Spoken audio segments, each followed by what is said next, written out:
La parole pour le groupe Les Républicains est à Monsieur Philippe Cochet. Merci Madame la Présidente. Monsieur le Premier ministre, notre pays est en guerre. Nos assemblées ont voté l'état d'urgence dans un esprit de concorde nationale.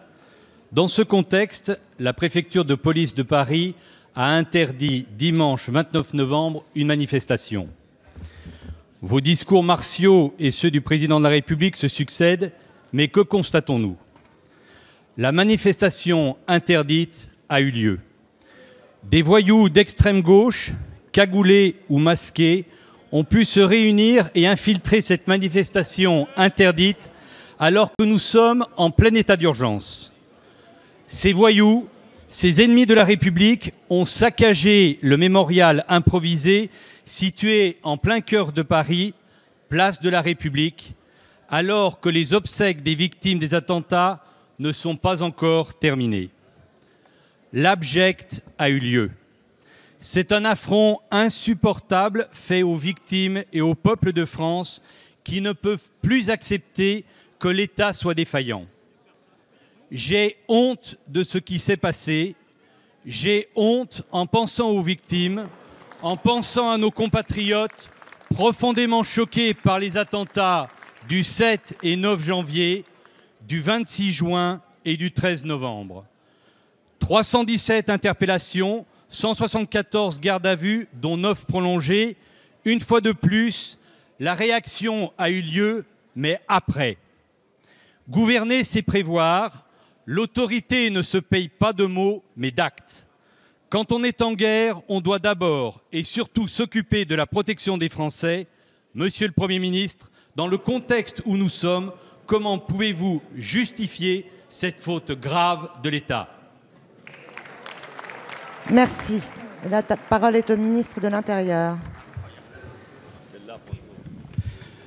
Monsieur le député Cochet, l'autorité, l'outrance, l'énervement ne sont pas des notions qui se superposent les unes aux autres.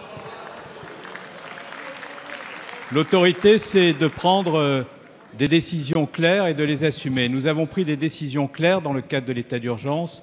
Je veux les rappeler ici.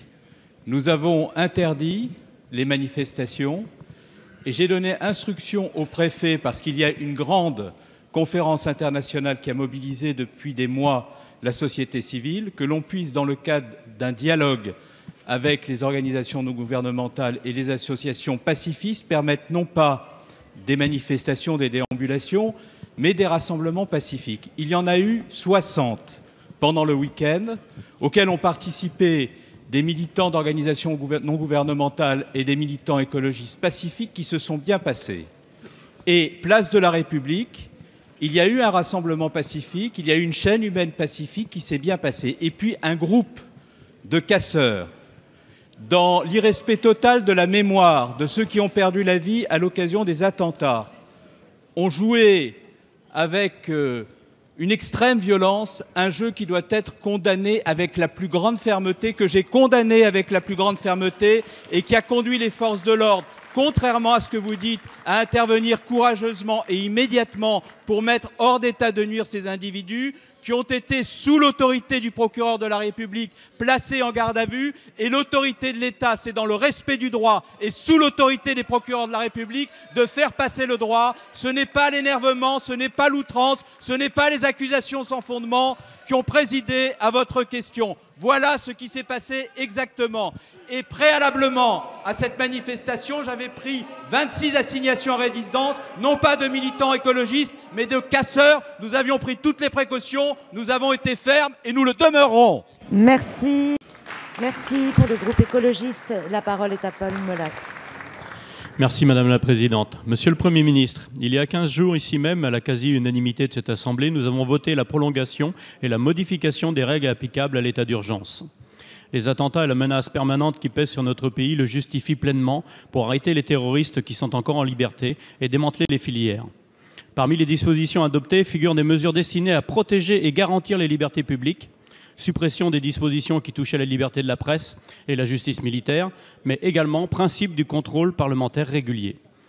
L'état d'urgence n'est en aucun cas l'absence de l'état de droit. Cependant, des informations font état d'une application trop large de certaines mesures. Le ministre de l'Intérieur a d'ailleurs éprouvé le besoin d'envoyer une circulaire à tous les préfets pour préciser l'application des perquisitions administratives et des assignations à résidence. Nous nous interrogeons fortement sur certains cas précis touchant notamment des militants comme en Dordogne ou à Rennes, sans aucun lien a priori avec le djihadisme et qui ont été perquisitionnés ou assignés à résidence. Par ailleurs, comment comprendre le refus du tribunal administratif de Rennes de juger en référé les libertés de mesures d'assignation à résidence contre des militants anarchistes? Il nous semble donc important d'aller plus loin et de concrétiser le principe du contrôle parlementaire adopté à l'initiative du président de la Commission des lois.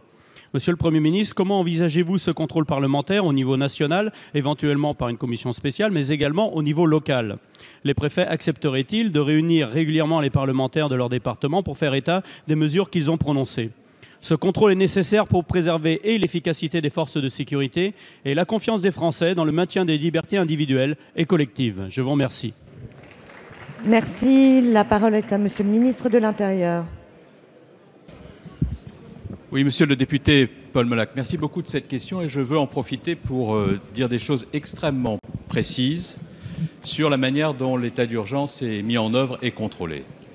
D'abord, nous sommes face à un niveau de menace très élevé. Et ce niveau de menace très élevé appelle une responsabilité collective sur tous les bancs de cet hémicycle.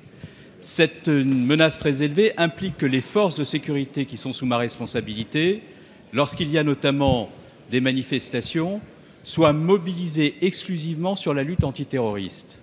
Je ne peux pas accepter que les forces de sécurité aujourd'hui puissent prendre en charge dans l'espace public des casseurs, parce qu'ils ont décidé, dans l'irrespect complet, y compris l'irrespect de la mémoire de ceux qui sont tombés, de jeter des projectiles sur des forces de l'ordre en s'en prenant à l'État et à ceux qui l'incarnent par l'uniforme qu'ils portent. Je ne l'accepterai jamais et tous ceux qui l'acceptent sur ces bancs, dont M. Mamère qui s'agite, sont dans l'irresponsabilité totale et je tiens à le dire très clairement ici. Premier point. Deuxième point, je tiens également à préciser que toutes les dispositions ont été prises par mes soins pour que l'état d'urgence soit respecté dans ses principes. J'ai adressé effectivement des circulaires aux préfets. Il y a une possibilité pour ceux qui font l'objet de ces mesures de saisir le juge administratif en référé. Et lorsque le juge administratif a été saisi en référé, aussi bien sur les manifestations interdites que sur les assignations à résidence ou que sur les perquisitions, à chaque fois, il s'est prononcé pour indiquer que le respect du droit avait été absolu de la part de l'État. Par conséquent, quiconque prétend autre chose est dans la contre-vérité. Il y aura un contrôle parlementaire. J'ai indiqué au président Urvoas que nous donnerons tous les éléments pour que ce contrôle puisse aller à son terme. Et pour ce qui concerne les militants écologistes, il n'y en a eu aucun d'assigné. Ceux qui ont été assignés, ce sont des individus violents.